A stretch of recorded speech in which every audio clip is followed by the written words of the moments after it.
Yo, what's good, folkers? Good morning, good afternoon, good evening, wherever you're in the world. This is Tyrus Bain. Welcome to the Definition of Anarchy, where today on April 28th, 2021, I'm going to talk about the Supreme Court. All right. Now,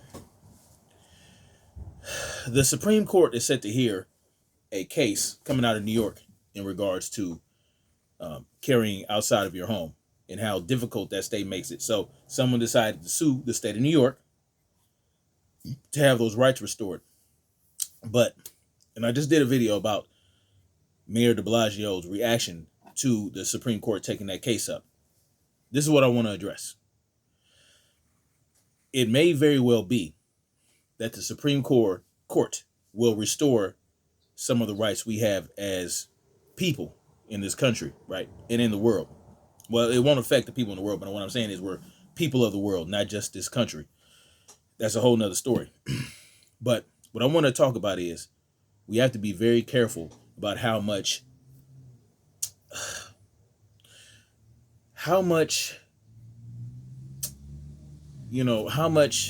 we put on the Supreme Court, how much we got right. We don't want to put too much on the Supreme Court, right? We don't want to rely on the Supreme Court to restore our rights, because what if they say it is constitutional to keep people from being able to leave their home with a firearm, to make a law in that regard? What if they do that? What if they don't restore our rights? What do we do then? Because once the Supreme Court gets a handle on it and they make a decision, make a ruling, it set precedents, right? It sets precedent. It's the highest court, and it doesn't go any higher than that. All right. So once they make a decision on this case, it's pretty much set in stone. You know what I'm saying? It sets a precedent, and what that precedent will set is how the entire country, how every state in the country will have to operate based on that. But what if they don't? What if they don't restore that? Do we just say, oh, well, the Supreme Court, they ruled against us, so I guess we're just going to have to take it on the chin? Is that what we're supposed to do? What do we do if they do that? Do we just say, you know what, the Supreme Court made that ruling, there's nothing we can do about it? Or do we continue to fight?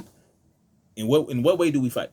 Well, we let these politicians know that we don't care what the Supreme Court says, right? In regards to our rights not being restored.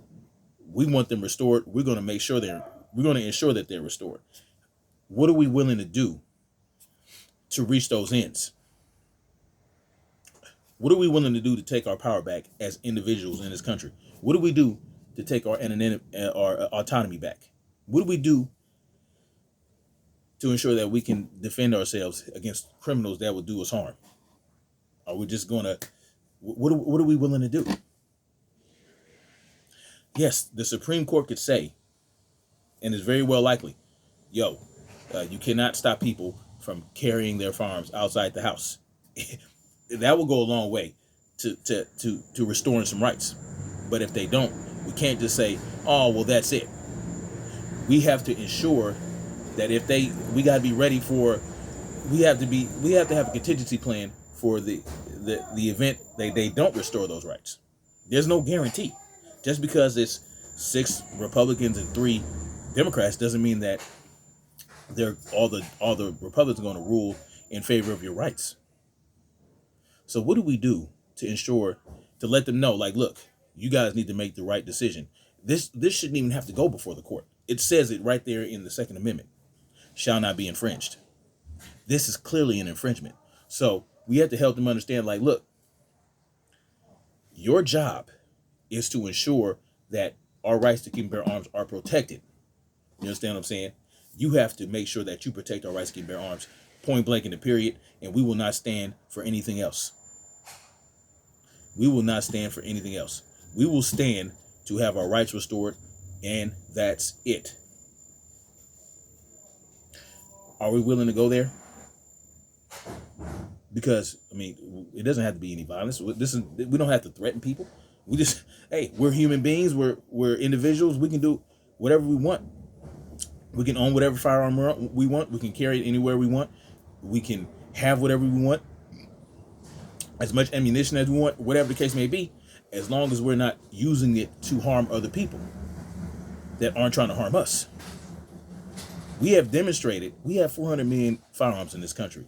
We have demonstrated that just owning a firearm does not automatically make you a killer or a thief or a robber or whatever the case may be. Whatever they want you to think. They want you to think if guns get into the hands of the people, then automatically that's just going to breed violence. No. An armed society is a polite society, point blank in the period. So just look at the states in the cities and the counties that can exercise their rights to the utmost as far as they are allowed to by the federal government. Anything short of just walking around with a machine gun, right? The gun violence in those areas are much lower than in, say, like the urban centers of like Los Angeles, Chicago, New York, Boston, right? These other states where they have the right to keep and bear arms, or their right to keep and bear arms are heavily restricted, but yet the violence skyrockets as often as it can, and that's with heavy police presence. So what are we talking about here? I mean, I know in some states, like Louisiana and things like that, you still have gang violence and all that other stuff, but I think in like New Orleans, they have more restrictions. I'm not sure about that, but yes, in some places you're going to have the opposite sometimes. That's just the reality of it. But I'll take dangerous freedom over peaceful slavery any day. But it's overwhelmingly in states and cities that our rights to keep and bear arms are heavily restricted. So with that, and even if it wasn't, with that understanding, with the understanding that we as free individuals have a right to defend ourselves by any means necessary, the Supreme Court, we shouldn't have to rely on the Supreme Court to restore our rights. We should just restore them. Just what if we one day just everybody decide to go out and restore their own rights? Everybody left the house and carried whatever they want to carry, had the ammo, just walked around. Like, what if everybody decided to do that one day, or even most of the people? I mean, what could they do to stop us? Are they going to arrest everyone? Are they going to arrest everybody? I don't think so. So just keep that in mind with the Supreme Court case. We'll see what happens. You know what I'm saying? Hopefully they do the right thing.